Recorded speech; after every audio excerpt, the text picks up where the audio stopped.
दादू खां ख़बर अवां ताईं पहुचाईंदासीं, जिते ए सेक्शन थाणे ते अदालती छापो नाहक बांधी बणायल ॻोठाणो हथ न अची सघियो आहे। अहम ख़बर अवां सां शेयर कयूं पिया। दादू खां ए सेक्शन थाणे ते अदालत छापो हयो आहे।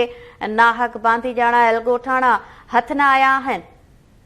रेड कमिश्नर ए सेक्शन थाणे जी पुलिस खे सुभाणे रिकॉर्ड समेत अदालत तलब करे वरितो आहे। दादू खां इहा ख़बर अवां तां पहुचायूं पिया। ए सेक्शन थाणे ते अदालती छापो नाहक बांधी ॼाणायल ॻोठाणा हथ न आया। तफ़सील मालूम कंदासीं। लाइन ते मौजूद आहे केटी न्यूज़ जो रिपोर्टर नईम निज़ाम शेख। जी नईम, छा तफ़सील आहिनि? जी बिल्कुल, रेड कमिश्नर पारां ए सेक्शन थाणे ते छापो हयो वियो आहे।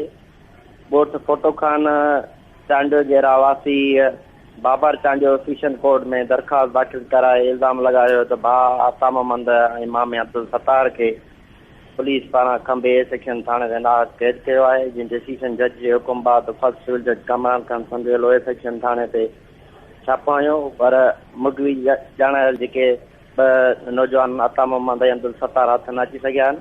जीअं त सेशन जज पारां SHO ए सेक्शन इशफाक मंगी खे सुभाणे रिकॉर्ड समेत तलब कयो वियो आहे। उन सिलसिले में जेके मुगवी उन्हनि जा वारिस बाबर अल्लाह रखियो शफ़ी मोहम्मद उन वारसनि पारां तिरस्कल वारो एहतजाज पिणु कयो वियो आहे। वॾी महिरबानी नाज़िन दादू खां नईम निज़ाम शेख तफ़सील ॾिना।